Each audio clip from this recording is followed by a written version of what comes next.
본문을 읽으면서 제 마음속에 들었던 생각은 참 시선이 다르다라는 생각이었습니다. 사실은 오늘 본문에 우리가 집중할 내용들이 여러 가지 있을 것 같아요. 오늘 본문은 9장 앞에 부분에 있었던 12 제자를 전도 여행으로 보냈던 내용과 유사하게 예수님께서 70인을 세우셔서 각 동네로 전도 여행을 보내는 것들을 저희가 살펴볼 수 있습니다.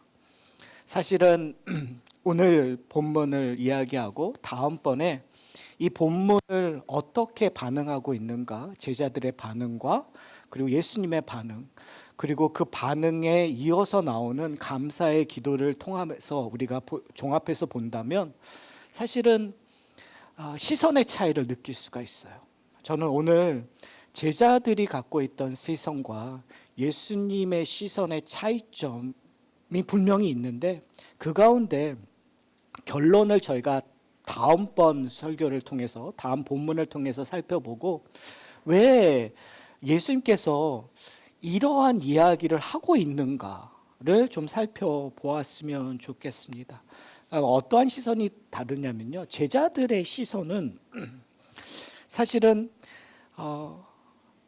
예수님께서 보내신 그 12 제자를 보냈던 그 전도여행의 결과가 어땠죠? 성공적이었어요. 귀신들을 쫓아내고 하나님의 말씀을 선포했었을 때 그들은 놀라운 결과물들을 경험했었어요. 그래서 많은 사람들이 그 제자들을 쫓아왔었던 것들을 성경은 우리에게 증거하고 있습니다. 그리고 저희가 오늘 본문 바로 전에 요한이 예수님께 컴플레인했었던 것들 기억나시죠? 어떤 사람이 예수님의 이름으로 귀신을 쫓아냅니다. 이걸 어떻게 할까요? 이걸 꾸짖어야 될 것 같았는데 이걸 막아야 되는 것이 옳지 않습니까? 라는 이야기를 요한이 했었던 것 저희들은 기억하고 있습니다. 분명히 예수님의 이름으로만으로도 정말 말도 안 되는 일들이 펼쳐지고 있었어요. 그러니까 제자들의 시선에는 이러한 전도행, 권능을 받고 능력을 받고 무엇인가를 하면 일어날 거라는 긍정적인 시선이 있었던 것 같아요. 그러니까 그들의 생각 속에서는 이러한 경험들이 계속 쌓임으로 말미암아 예수가 왕이 되는 것 당연하다고 생각했을 거예요. 예수님이 이 땅에 메시아로 오셨는데 그 메시아를 정치적인 메시아 아니면 자신들의 그 니드를 해결해 줄 수 있는 영웅으로 메시아로 왕으로 생각했었던 것들이 점점 확인되어지고 있는 상황에 그들의 시선들이 머물 수밖에 없다라는 거죠. 그런데 오늘 예수님의 시선을 보면은요, 좀 이상한 것 같아요. 예수님이 뭐라고 얘기하죠? 저희가 읽었었던 3절을 보면 내가 너희를 보냄이 어린 양을 이리 가운데로 보냄과 같도다. 이게 무슨 말이에요? 우리가 보통 지금까지 예수님이 하셨던 그리고 보여셨던 그러한 권능과 능력으로 얘기하면 너희가 어디를 가든지 사람들이 변할 것이고 너희가 어디에서 무슨 하나님의 권능을 보이든 사람들은 너희를 본 것이 나를 본 것 같고 나를 본 것 같이 하나님을 볼 것이다. 하나님의 영광이 임할 것이라는 이야기를 하셔야 되는 것이 맞지 않을까요? 그런데 뭐라고 얘기하죠? 어린 양을 이리 가운데 보내면 그건 뭐라는 거예요? 너희가 잡혀 먹을 수 있다는 얘기 아니에요. 이거 되게 부정적인 느낌인 것 같아요. 그리고 오늘 분명히 본문에서 제가 읽지는 않았지만 이 복음을 받아들이는 사람도 되게 약간은 부정적인 면으로 얘기를 해요. 한번 우리가 함께 본문이 있으니까 읽어봤으면 좋겠어요. 5절을 보면 이렇게 얘기해요. 어느 집에 들어가든지 먼저 말하되 이 집에 평안이 있을지어다 하라. 그러니까 이게 지금 전도의 형식을 얘기하고 있는 게 어느 집을 가든지 먼저 평안이 있을지어다라고 이야기를 하래요. 그 다음에 6절에 보면 이렇게 얘기해요. 만일 평안을 받은 사람이 거기 있으면 너희의 평안이 그에게 머물 것이요. 자, 여기를 보면 제자들이 할 수 있는 것들이 있나요? 너희들이 그 평안을 잘 설명하면, 너희가 뭘 보여주면 평안을 받을 것이다. 이게 아니라요, 평안을 받을 사람이 거기 있으면. 그렇죠?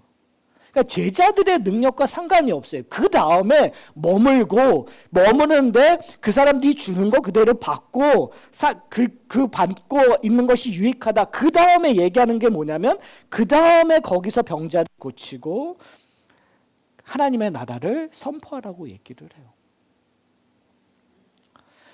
이게 되게 분명히 뭔가 이룰 것처럼 우리는 생각하고 있는데, 예수님은 되게 그냥 밋밋하고 수동적으로 얘기하는 것 같아요. 너희는 가서 너희 할 일을 해라.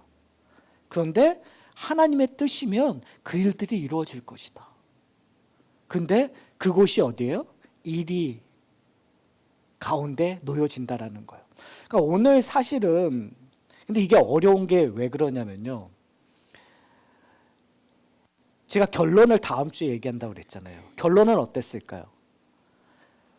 이 뉘앙스 그대로 제자들이, 70인들이 지금 실패한 경험들을 한다면, 이리에게 잡혀먹는 경험들을 한다면, 예수님의 의도가 이렇겠지, 맞다, 예수님의 그런 뉘앙스로 하셨다라고 충분히 이해할 수 있을 것 같아요. 그런데 결과는요, 제가 다음번에 보겠지만 성공했어요. 제자들이 너무너무 익사이팅했어요. 그러면 이해할 수 없는 게요, 분명히 성공했으면, 사람들이 열광적이었으면 왜 예수님께서 이렇게 얘기했냐는 거예요. 그렇죠? 여러분 안 이상하세요? 저만 이상하나요? 저는 이렇게 성경을 준비하면서 되게 이상하더라고요. 분명히 성공할 건데, 분명히 사람들이 하나님 그 영광을 보고 그 하나님의 그 권능을 두려워하고 그 집안에 평안이 임했을 텐데, 왜 예수님께서는 이런 부정적인 다른 시선으로 이야기할까? 그리고 대부분의 이야기가요, 영접하지 않을 경우에 대한 이야기를 하고 계세요. 그럼 왜 예수님께서 이 이야기를 하고 있을까라는 질문을 저희가 해야 될 것 같아요. 그 질문의 답은 제가 보기에는 2절에 있습니다. 2절에 이렇게 기록되어 있어요. 이르시되 추수할 것은 많되 일꾼이 적으니 그러므로 추수하는 주인에게 청하여 추수할 일꾼을 보내주소서 하라. 지금 예수님께서 70인을 보내면서 이 이야기를 하는 거예요. 근데 재밌는 거 뭐냐면, 보내는 사람이 주인이지 않나요? 그렇죠. 그러니까 지금 이런 모든 정황에서 얘기했었을 때 우리가 유추할 수 있는 것은, 예수님께서 보내시니까 주인일 수 있는 거예요. 그런데 지금 예수님은 제3자처럼 얘기를 하고 있어요. 분명히 예수님께서 70인을 세워서 보냈는데 주체이심에도 불구하고 제3자적으로 얘기를 하고 있단 말이에요. 그 말은 뭐냐면, 지금 이 사건은, 이 여행은 앞으로 있을 일들을 상징적으로 보여주고 있고, 이 일들에 근거하여 너희들이 어느 시점에 하나님께, 온전한 여기서 주인이신 그 주인이신 하나님께 요청해야 되는 것이라는 것들을 우리에게 알려주는 키라고 저는 생각을 해요. 그러니까 결국은 이 70인의 이야기는 제자들의 지금 당장의 일이 아니라 성령이 임한 후에 일어날 일이고, 그리고 이 일은 우리에게 너무나 중요한 사건이라는 거예요. 왜요? 이 이야기는 우리의 이야기니까. 우리가 이 땅에 살아갔을 때 우리가 세상에서 어떠한 일들이 벌어질 것이고 그 일들을 어떻게 대응해야 되는지를 우리에게 알려주는 사건이라고 저는 생각합니다. 그렇기 때문에 예수 그리스도의 시선으로 바라봐야 돼요. 우리가 제자들의 시선으로 바라보는 것이 아니라, 우리는 그렇게 생각할 수 있습니다. 나는 구원받았어. 나는 천국을 소유한 사람이야. 하나님이 놀라운 은혜를 부어주셨어. 그러니까 이제 나가서 하나님의 복음을 전하면 하나님의 나라가 임할 것이고 놀라운 그 부흥의 역사를 경험할 것이라고 우리는 믿죠. 그렇죠. 실질적으로 세상에 나가면 그 일들이 일어나야 되는데 일어나지 않는 것처럼 보여질 수 있단 말이에요. 왜 그러냐면 오늘 본문이 이야기하고 있는 일 때문에 그래요. 우리가 어디에 있는 거죠? 추수할 일들은 많은데 추수할 일꾼이 적어요. 거기에다가 우리가 어디로 보냄을 받은 거예요? 세상으로 보냄을 받았는데 그 세상은 뭐가 많은 곳이에요? 일이 가운데 많은 거예요. 그러니까 세상에 우리가 복음을, 주일날 우리가 하나님의 예배를 통해서 우리의 영혼이 소생되고 하나님의 말씀의 도전으로 거기에 반응하는 삶을 살고 싶어서 세상으로 나갔는데 세상이 우리를 인정하기보다는 우리를 어떻게 하죠? 잡아먹을까 생각하는 거예요. 어떻게 하면 잡아먹을까? 순간순간마다 우리에게 뭐가 있는 거예요? 장애물이 있는 거예요. 우리에게 뭐가 있는 거예요? 위험이 있는 거예요. 우리에게 유혹이 있는 거예요. 그것이 세상의 현실이에요.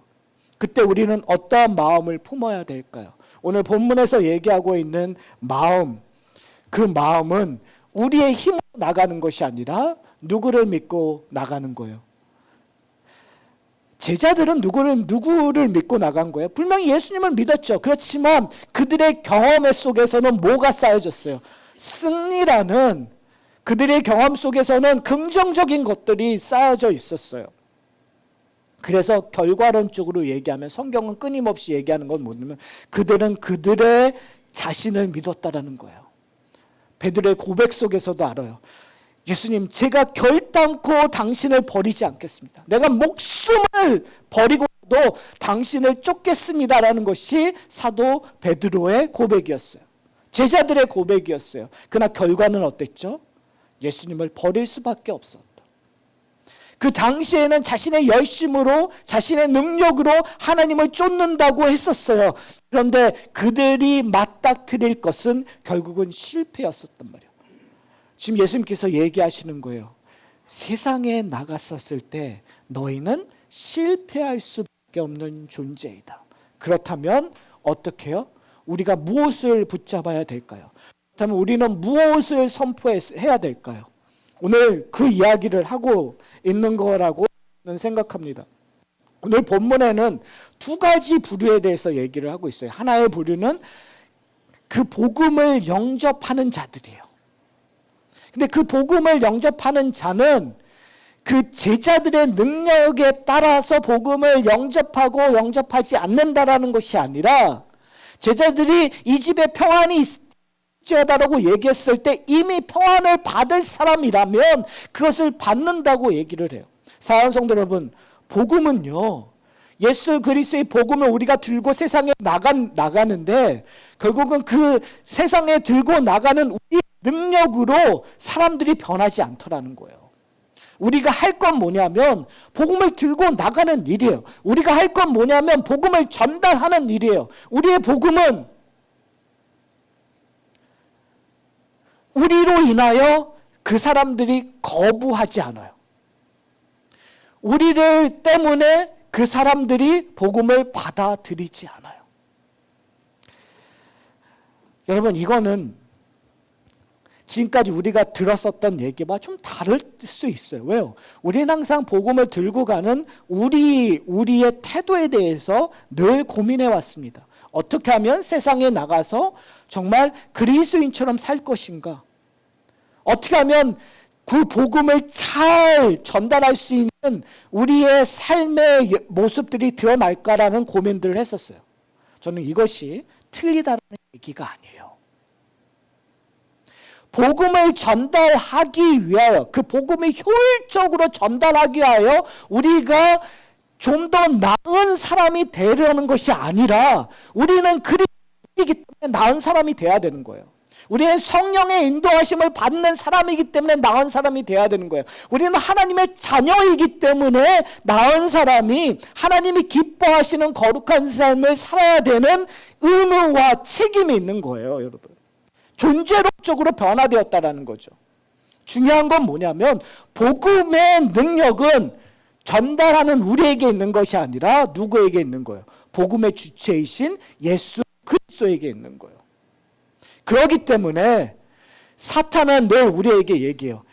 네가 무슨 능력으로, 무슨 권위로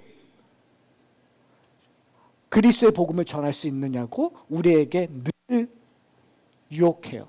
도전해요. 그때마다 우리는 좌절하죠. 왜요? 내가 하나님의 기뻐하시는 삶을 살지 않았으니까. 그러니까 우리는 담대하게 주의 복음을 전하지 않아요. 왜요? 내가 주의 복음을 전할 때 내가 그것을 약화시킨다고 생각하기 때문에. 그러나 오늘 본문에서 이야기하는 것처럼 그 평안이 주어지는 건 전달하는 자의 능력이 아니라 누구의 계획에 의한 거예요? 하나님의 계획에 있다는 거예요. 사랑하는 성도 여러분, 제발 사탄의 유혹에 넘어가지 않으셨으면 좋겠어요. 우리가 해야 될 건 뭐냐면 성령이 역사하시는 일들에 동참하는 거예요.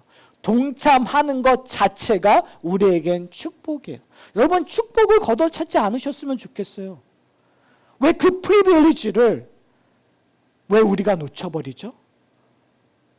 우리가 주의 복음을 받았을 때에는 우리의 능력으로 받지 않았잖아요. 성령께서 우리의 마음을 움직이셨기 때문에 우리가 예수의 복음을 받아들였었던 것처럼 성령께서 역사하신다고 우리에게 얘기하고 있는 거예요. 또 다른 부류가 있어요. 그 부류는 그 복음을 받아들이지 않는 거예요. 그런데 오늘 본문에서 우리에게 해야 될 한 가지, 복음을 받아들이든 받아들이지 않든 동일하게 해야 될 메시지가 있다고 얘기합니다. 여러분, 그 메시지가 뭘까요? 그 메시지 내용이 반복되어 이야기하고 있습니다. 그것은 9절에 그리고 11절에 반복되어 얘기하고 있어요. 9절을 볼까요? 거기 있는 병자들을 고치고 또 말하기를 뭐요? 하나님의 나라가 너희에게 가까이 왔다. 그리고 영접하지 아니하는 사람들에게 11절에 이렇게 얘기해요. 그 영접하지 않았을 때 너희 동네에서 우리의 발에 묻은 먼지도 너에게 떨어버리노라. 그러나 하나님의 나라가 가까운 줄 알라. 그렇죠. 복음을 받아들이지 않는 건 너희 책임이다라고 얘기하면서 뭐라고 얘기하는 거죠? 하나님의 나라가 가까이 온 줄 알라라고 얘기하는 거예요. 여기서 복음을 전하는 자의 태도, 복음의 내용이 정해져 있어요. 복음의 내용은 뭐죠? 하나님의 나라예요. 하나님의 나라가 지금 임할 거다. 가까이 왔다라는 것들을 얘기하는 거예요. 왜요? 누가 오셨기 때문에. 예수 그리스도가 오셨기 때문에. 그러면 지금 저희는 어떤 거죠? 지금 이미 오신 거잖아요. 예수 그리스도가 십자가 달려 죽으시고 부활하시고 승천하셨기 때문에 그가 받으신 사명을 소명을 완성하셨기 때문에 지금 이미 하나님의 나라가 임했어요. 그러니까 우리가 복음을 전했을 때 그 임하신 하나님의 나라를 증거하는 거예요. 그래서 복음의 중심에는 누가 있는 거예요? 예수 그리스도가 있는 거예요. 예수 그리스도가 하신 일, 완성하신 일을 전달하는 거예요. 하산학교회가 좋아요가 아니라 교회 나오면 행복해져요가 아니라 교회는 당신의 필요를 해결해 줘야 된다가 아니라 우리가 전달해야 될 것은 예수 그리스도가 이루신 일, 하나님 나라가 지금 우리 앞에 있습니다라고 얘기하는 거예요. 사랑하는 성도 여러분, 우리는 무엇을 전달하고 있습니까? 여러분 잘 생각해 보세요. 왜 우리가 복음을 전달하지 못하는 이유가 뭔가? 대부분 이건 참 아쉬웠고 답답한 얘기지만 대부분 복음을 전한다라는 걸, 전도한다라는 걸 교회에 불러오는 거라고 생각하니까 우리 교회가 그렇게 자랑스럽지 않은 거예요. 우리 교회가 뭔가 보여줄 게 없는 거예요. 그렇죠. 우리 교회 이렇게 작아요. 우리 교회 이렇게 대단하지 않아요. 그러니까 교회 자랑을 못하니까 전도를 못하는 거예요. 아닌가요? 저만 그렇게 생각하나요? 제가 왜 이러냐면 그게 잘못됐다는 거예요. 우리는 교회를 끌고 오게 하여 전도하는 게 아니라는 거예요, 여러분. 전도는 그리스도를 증거하는 일이에요. 교회를 나오는 거 그거는 두 번째 이야기예요. 하산학교회를 나오는 건 세 번째, 네 번째, 다섯 번째 이야기가 있을 수 있어요. 여러분이 세상에 나가서 복음을 전해야 된 이유는 하나님의 나라가 임하였기 때문에, 내가 하나님 나라에 있기 때문에, 하나님 나라의 유업에 지금 내가 기뻐하기 때문에 복음을 전하는 거예요. 그렇다면 우리 교회가 뭔가 조금 부족해도, 자랑할 거 없어도 여러분 복음을 전하셔야 될까 안 전하셔야 될까? 전해야 되는 거예요. 내 삶 속에서 하나님의 나라를 증거할 그것을 하나님 앞에 강구해야 돼요. 여러분이 찾아야 될 건 우리 교회의 장점을 찾아야 되는 것이 아니라, 여러분이 찾아야 될 것, 여러분이 고민해야 될 것, 여러분이 기도해야 될 것, 하나님, 내가 하나님의 나라를 더 알게 해 주십시오. 그리스도의 복음을 더 깊게 알게 해 주십시오. 그것 때문에 내 삶이 변하게 해 주십시오. 그래야 그것을 전할 수 있는 거 아니에요. 여러분 뭔가를 좋아하면 그걸 나누고 싶어요. 여러분 좋아하는 건 여러분이 즐기는 거예요. 한번 잘 생각해 보세요. 여러분이 누군가 소개하고 누군가 하는 거 여러분이 보지도 만지지도 그걸 좋아하지도 않는데 여러분 소개하면 그건 뭐예요? 사기꾼이에요. 그건 가짜예요. 저하고 모르는 사람에게는 쓸데없는 거 소개해 줄 수 있어요. 그럼 내가 사랑하고 내가 좋아하는 사람에게 쓸데없는 거 소개시켜 줄 수 있나요? 없어요.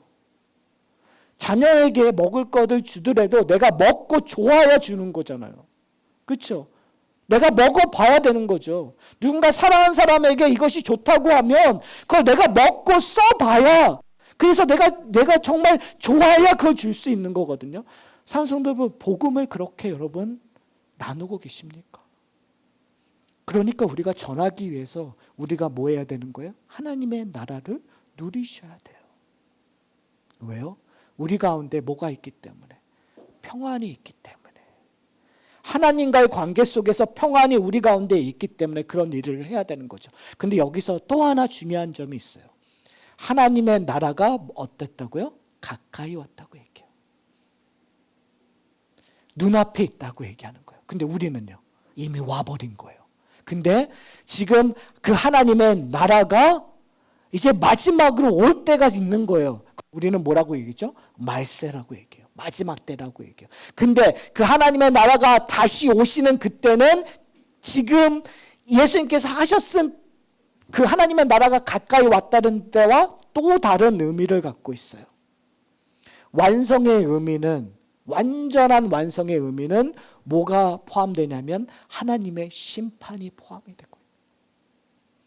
여러분, 우리가 전도해야 되는 이유는 하나님의 심판이 곧 오기 때문에 그래요. 정말 여러분이 사랑하는 누군가가 있다면 우리가 전심을 다해서 속히 해야 될 이유가 바로 여기 있는 거예요. 하나님의 나라가 이제 곧 오기 때문에. 그 간절함, 급박성, 즉각성이 우리 가운데 있냐라는 거죠. 여러분, 저는 개인적으로 데드라인이 저를 끌고 갈 때가 참 많아요. 데드라인이 한 달 남잖아요. 그러면 제 마음속에 한 달 정도 천천히 해요. 근데 데드라인이 바로 오늘 12시라고 하면 저는요, 모든 걸 집중해서 그걸 해결하려고 해요. 과연 여러분, 하나님 나라가 언제 오라고 생각하세요? 만약에 하나님의 나라가 내 인생 속에서 오지 않는다고 생각하면 여러분 그렇게 급하지 않겠죠. 하나님의 나라가 없다고 생각하면 뭐 급할 필요가 없지, 상관이 없는 것처럼.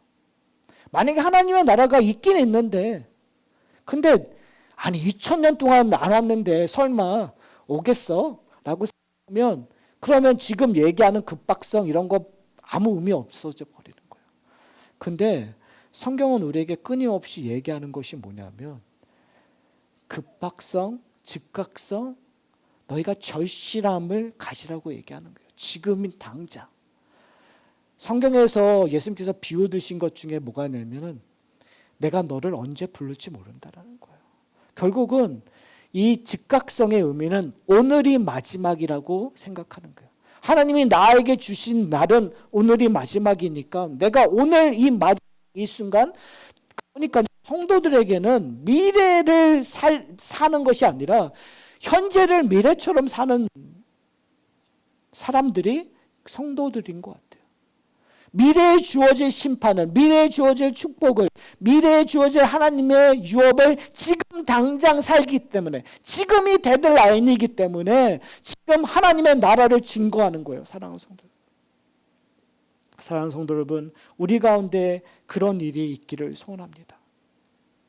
그런데 예수님께서는 오늘 본문을 통해서 결론이 나오기 전까지 집중하시는 걸 보면 하나님의 구원하는 것보다는 심판에 대해서 집중하는 것 같아요. 오늘 본문을 보시면은요, 13절에 보면 이렇게 얘기해요. 화 있을진저 고라신이여, 화 있을진저 벳세다요. 하나님의 심판에 대한 이야기를 미리 하고 계시는 거예요. 이 동네들이 소돔보다 견디기 더 어려울 것이고, 그리고 두로와 시돈과 같다라는 이야기를 해요. 이 동네들은 예수님께서 사역을 많이 하셨던 갈릴리 호수 근처의 도시들이에요. 그러니까 무슨 얘기를 하고 있냐면, 지금 너희들이 내가 행한 기적들, 하나님의 나라들, 그 하나님 예수 그리스도의 권능을 보고도 믿지 않았다면 하나님의 심판을 피하기 어렵다라는 거예요. 지금 이 고라신과 벳세다를 뭐와 비교하고 있냐면 두로와 시돈을 비교하는 거예요. 두로와 뭐라고 얘기하냐면 너에게 행한 모든 권능을 두로와 시돈에게 행하였더라면 그들이 벌써 베옷을 입고 죄에 앉아 회개하였으리라고 얘기하고 있는 거예요. 사랑하는 성도. 뭘 얘기하고 있죠? 저는 이 이야기가 현대 그리스도인들에게, 특별히 교회를 다니고 있는 교인들에게 상당한 도전이 되어야 한다고 생각합니다. 우리는 교회만 나가면 천국 갈 거라고 오해하시는 분들이 참 많은 것 같아요. 그런데 무슨 말이냐면 지금 예수 그리스도의 복음을 듣고도 예수 그리스도를 통하여 하나님 나라에 들어가는 그 예배를 경험하게 함에도 불구하고 온전한 회개가 이루어지지 않는다면 소돔과 같은 하나님의 심판을 피할 수 없게 된다라는 거예요. 그러면서 질문을 던져요. 15절에 가버나움아. 이 가버나움은 갈릴리 지방의 대표적인 이야기 도시죠. 거기에 이렇게 얘기해요. 내가 하늘까지 높아지겠느냐 음부에까지 낮아지겠느냐. 뭐라는 거예요? 너희가 예수 그리스도의 복음을 듣고 받아들일 것인가? 아니면 거부할 것인가? 받아들이고 순종하면 뭐가 되는 거예요? 하늘까지 높아질 거고, 그걸 받아들이지 않으면 음부에까지 낮아질 것이다. 구원과 유기의 이야기를 지금 예수님께서 하고 있는 거죠. 근데 그 메시지를 누가 더 전하는 거예요? 70인들이 전하게 하는 거예요. 그걸 현대로 얘기하면 우리에게 주어지는 거예요. 사랑하는 성도 여러분, 저는 참 현대는 참 어려운 시대라고 생각합니다. 특별히 저희가 속해 있는 한국과 또 미국은 또 어려운 시대인 것 같아요. 한국과 미국은 동일한 기준이 있는 것 같아요. 교회가 이 나라를 기독교 국가처럼 만들려고 하는 열심도 있고, 그리고 기독교인들이 참 많은 이 한국과 미국에 우리는 살아왔고 살고 있어요. 그러다 보니까 교회를 다니는 분들이 참 많아요. 그렇죠? 그때 우리는 그분들에게 무엇을 전할 것인가라는 고민도 좀 해야 되는 시점에 살고 있는 것 같아요. 이미 교회가 세상인지 세상이 교회인지 모르는 시대에 살고 있는 이 시대에 우리는 고민해야 될 것이 있습니다. 그건 뭐냐면 다시 처음으로 돌아가서 추수할 것은 많되 일꾼이 적다고 얘기해요. 결국은 이 마지막 때 우리가 해야 될 건 뭐냐면 하나님의 심판이 오기 전까지 우리는 하나님이 우리에게 맡겨준 일들을 해야 돼요. 그것은 추수하는 일들이에요. 그때 우리가 해야 될 거는 일꾼으로서 순종하며 그 일들을 감당해야 되겠죠. 근데 우리 일꾼들이 어디로 보냄을 받았죠? 우리가 가는 곳은 영광의 길이요, 승리의 길이요, 그리고 그것은 정말 넓은 길인가요? 오늘 본문으로 근거해서 얘기하면 우리는 양 같은데 어디로 보냄을 받은 거죠? 이리 가운데로 보냄을 받은다고 얘기해요. 이리 가운데 보냄을 받는다라는 건 도대체 무엇일까요? 저는 요한복음 15장에서 예수님께서 그 얘기하신 걸 보면 이렇게 얘기해요. 세상이 너희를 미워하면 너희보다 먼저 나를 미워하는 줄 알라. 너희가 세상에 속하였으면 세상이 자기를 사랑할 것이나 너희는 세상에 속한 자가 아니요 도리어 내가 너희를 세상에서 택하였기 때문에 세상이 너희를 미워하느니라. 자, 세상이 여러분을 어떻게 한다고요? 여러분, 이리는 여러분을요 케어하지 않아요. 이리는요 여러분을 뭐 하고 싶어요? 잡아먹고 싶어 해요.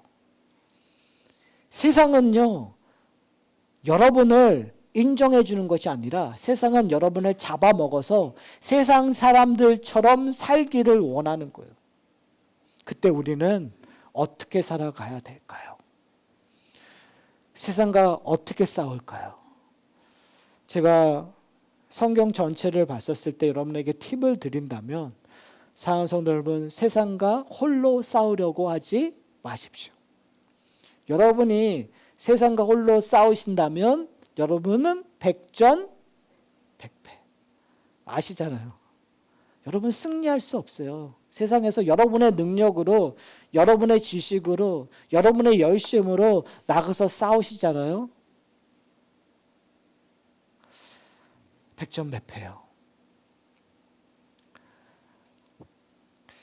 제가 여러 목사님들하고 뭐 짧은 시간에 되게 많은 얘기를 했는데 그 가운데 우스갯소리예요. 우스갯소리지만 그 가운데 약간의 진리가 있는데 이런 얘기를 하더라고요.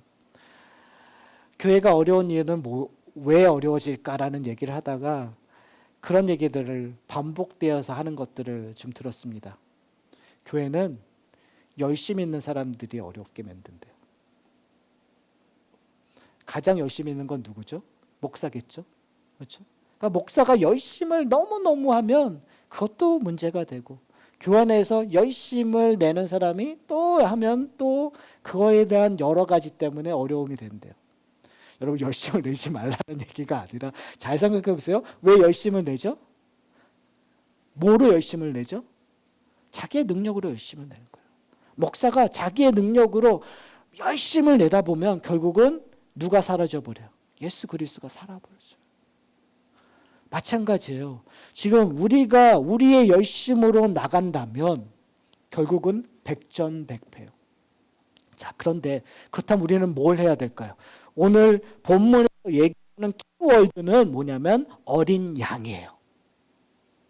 우리가 파워풀한 소나 뭔가 대단한 능력을 가진 어떤 짐승 아니면 지혜로운 자가 아니라 오늘 본문에 뭐라고 얘기했죠? 우리는 어린 양이래요. 잡혀 먹을 수밖에 없는 어린 양. 자, 그렇다면 여러분 어린 양이 살 수 있는 유일한 방법은 뭘까요? 목자의 목소리를 듣고 목자를 졸졸졸졸 쫓아가면 살아요. 그렇죠? 우리를 세상에 보냈어요. 이리 가운데 보냈어요. 그럼 우리는 어떻게 해야 되죠? 이리를 만나서 이리를 들어받고 이리와 싸우면 여러분 백전백패. 여러분이 아무리 열심히 아무리 큰 노력으로 여러분이 많은 성과를 이루어냈다고 해도 이리와 싸우면 여러분 져요. 잡혀먹어요. 그런데 우리가 살 수 있는 유일한 방법은 누구를 목소리를 듣는 거예요. 예수 그리스도의 목소리를 듣는 거예요. 왜요? 예수 그리스도가 우리의 목자 되시겠다고 하니까. 여러분 목소리를 안 듣고 다른 데 가면 가끔 목자가 어떻게 하죠? 막대기로 톡톡 쳐요. 왜요? 글로 가면 안 된다고. 막대기로 톡톡 쳐서 내 말을 들으라고 얘기를 해주세요. 목자가. 그때 우리는 어떻게 해요? 가는 길을 멈추고 돌아서면 돼요. 그게 우리의 인생이에요. 성도들의 모습이에요. 사랑하는 성도 여러분, 만약에 우리가 그 일들을 한다면 우리는 뭐 할 수 있는 거죠? 주의 복음을 들고 세상에 나가는 거예요. 우리가 하는 만큼 하는 거예요. 예수님께서 말씀하시는 만큼 따라서 하는 거예요. 성령이 우리에게 역사하시는 만큼 하는 거예요. 그때 우리는 뭘 경험하게 되죠? 놀라운 기적들을 경험하게 되는 거예요. 결론 부분에 나오는 것처럼. 나는 그저 따라했을 뿐인데 가정이 변화되는 것들을 경험하는 거예요. 나는 그저 따라했는데 교회가 변화되는 걸 경험하는 거예요. 나는 그저 그냥 순종하고 하루하루 살아갔는데 내 주위에 하나님의 나라를 함께 걷고 있는 다른 사람들과 손을 잡고 있는 것들을 경험하는 거예요. 그걸 우리는 기적이라고 얘기해요. 우리는 그것을 축복이라고 얘기해요. 우리는 그것을 하나님의 영광이 이 땅에 나타났다고 얘기해요. 사랑하는 성도 여러분, 거기에 저와 여러분을 초대하셨습니다. 우리를 일꾼으로 부르셨습니다. 저는 우리가 그 부르심에 예하고 나가는 저와 여러분이 되셨으면 좋겠어요. 누구의 힘으로요? 우리의 힘으로 아니라, 우리의 열심이 아니라, 우리는 누구의 음성만 듣고 쫓아가면 돼요. 예수 그리스도의 음성만 들어가면 돼요. 그래서 오늘 하루에 한 번이라도 예수님의 음성을 잘 듣고 쫓아가기를 작정하셨으면 좋겠어요. 여러분, 매 순간 못해요. 근데 우리에게는 안도되는 게 뭔지 아세요? 하나님께서 우리를 내버려 두지 않으신다. 그렇죠? 우리가 자꾸 딴 길로 갈 때마다 우리를 치세요. 글로 가면 안 돼 라고 얘기해요. 그것이 우리에게 좀 아플 수 있어요. 우리에게 좀 어려움이 있어요. 그러나 그걸 통해서 누구의 목소리를 들으려고 의지하게 되냐면 예수님의 목소리를 들으려고 얘기해요. 결과론적으로 보면 지금 아프고 힘들고 괴롭고 답답하지만 결과론적으로 보면 그것이 우리의 인생 속에 하나님의 뜻이 이루어지는 거예요. 그래서 우리는 고백하는 거죠. 바로 내가 여기 있는 거, 내가 지금 하나님의 나라를 누리는 건 결국은 예수 그리스도가 나의 목자 되심이었군요. 내가 오늘 하루도 나의 목자이신 예수 그리스도를 따라 살겠습니다 라고 고백하는 저와 여러분이 되시기를 소원합니다.